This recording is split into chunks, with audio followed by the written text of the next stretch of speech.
Assalamualaikum warahmatullahi wabarakatuh. Alhamdulillah wassalatu wassalamu ala rasulillah. Amma ba'd. Akhi ukhti rahimakallah. Tatkala seorang membina rumah tangga,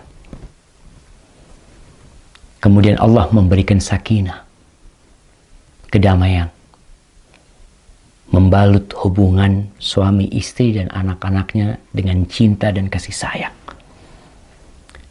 Biasanya ada kekhawatiran dan ketakutan ditinggal oleh salah satu dari keduanya. Istri biasanya yang takut kehilangan suaminya, takut ditinggal sama suaminya, tinggal mati, tinggal kawin lagi, tinggal kabur.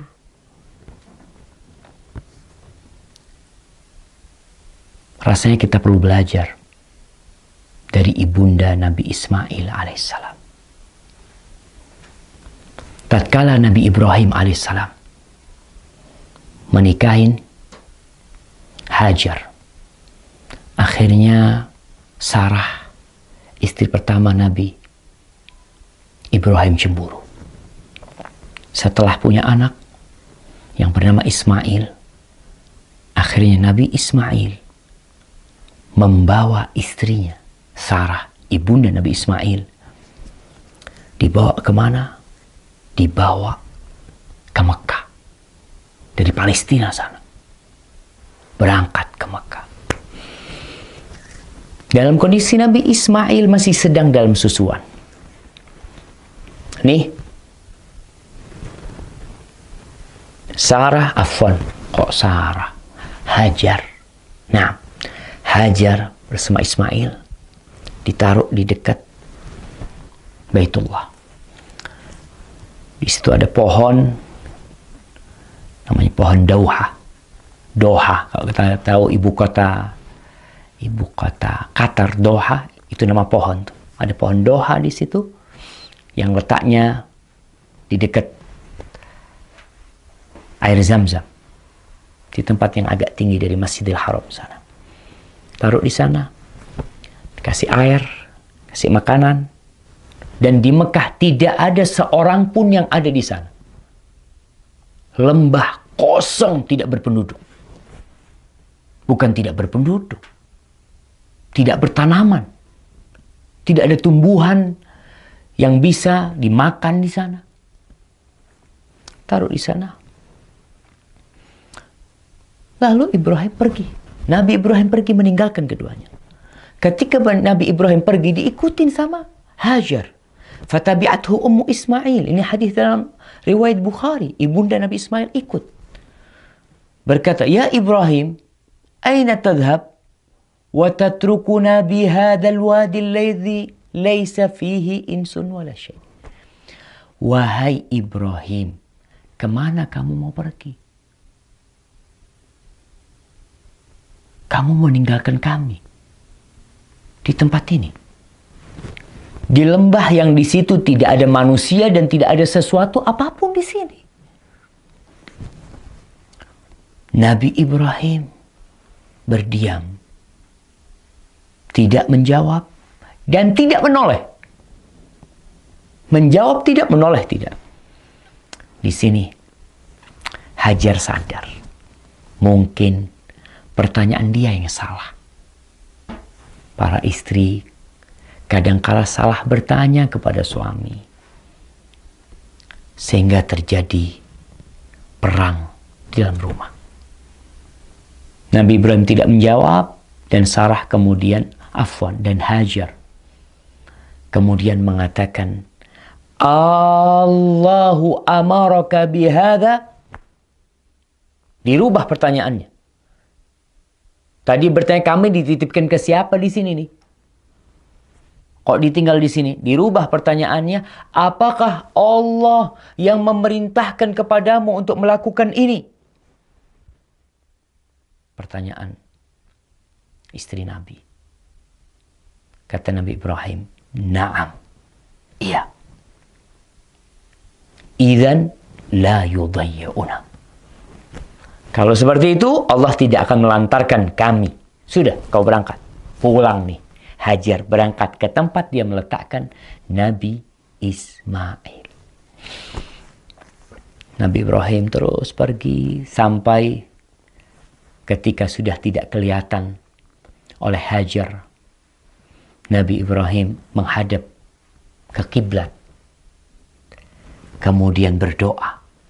Mengangkat tangannya mengatakan, Rabbana inni askantu min dzurriyyati biwadin ghairi dhi zar'in inda baitikal muharram. Rabbana liyuqimus salah faj'al af'idatan minan nasi tahwi ilaihim warzuqhum minas thamarat la'allahum yashkurun. Di surat Ibrahim ayat 37. Wahai Rabb kami, bapak berat meninggalkan istrinya. Tapi itu perintah yang harus dilaksanakan. Kita kalau melihat, kadangkala ada orang pegawai negeri dimutasi kemana, dimutasi ke tengah hutan, tinggal istrinya, dia berangkat. Karena itu perintah atasannya. Karena itu kontrak kerja dia harus siap. Kita kadangkala taat sama perintah manusia. Tapi sama perintah Allah, kita meremehkan. Nabi Ibrahim selesai ditinggal, dia berdoa. Angkat tangan menghadap kiblat nih. Dianjurkan berdoa angkat kiblat dan angkat tangan menghadap kiblat. Wahai Rabb kami, sesungguhnya aku meletakkan dari anak keturunanku di sebuah lembah yang tidak tumbuh tanaman di situ. Di sisi Baitukal Muharram. Ya Allah, jadikan mereka orang-orang yang mendirikan sholat. Jadikan sebagian hati manusia condong ke tempat ini. Karena harus ada kehidupan di sini. Ada rumahmu di situ. Dan berikan rezeki kepada mereka dari buah-buahan. Bayangkan, Nabi Ibrahim berdoa minta buah-buahan di lembah yang kering kerontang. Itu keyakinan seorang muslim. Tidak pernah pesimis dalam kehidupan ini. Allah pasti bisa memberi. Berikan rezeki dari buah-buahan agar mereka bersyukur kepadamu. Pergi Nabi Ibrahim. Ibunda Nabi Ismail, Hajar, disusuin itu Ismail. Dia minum air yang tersisa. Dia makan kurma sampai habis. Ketika habis airnya, susunya kering, makanan habis. Dilihat Nabi Ismail dalam kondisi kehausan dan kelaparan. Maka Hajar takut melihat, nggak tahan melihat Nabi Ismail dalam kondisi seperti itu. Akhirnya dia lihat ada bukit yang dekat, bukit Sofa. Berangkat ke sana. Dia lihat ke sana ke sini. Mungkin ada yang bisa membantu.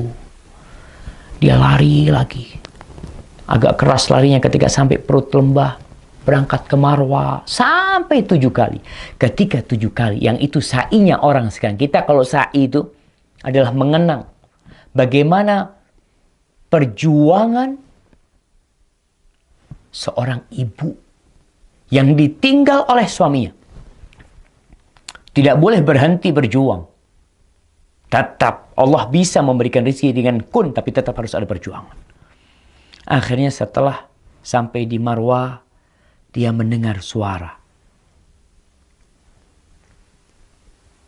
Maka dia mengatakan, Sa'in, turidu nafsah.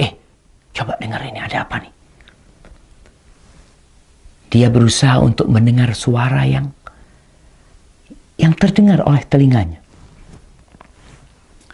Lalu berkata ibunda Nabi Ismail, Qad asma'ta in kana indaka ghiwath.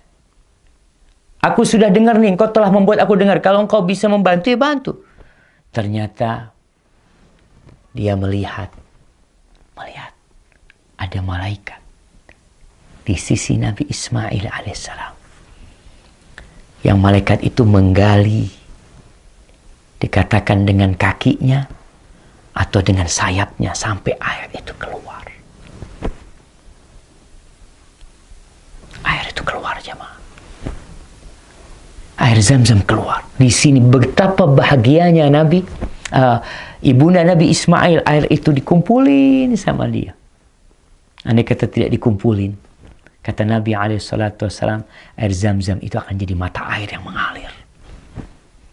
Maka jemaah, nih pesan untuk setiap wanita. Jangan takut ditinggal suaminya. Yang memberikan rezeki bukan suaminya. Ketika lahiran, nggak ada suaminya, marah-marah sama suaminya. Suaminya tidak bisa berbuat apa-apa. Minta sama Allah, berjuang. Bagaimana Maryam berjuang melahirkan anaknya sendirian. Tidak ada yang membantu dia. Tapi yakin ada Rabbul Alamin. Semoga setiap wanita bisa ambil pelajaran dari ibunda Nabi Ismail. Barakallahu fikum.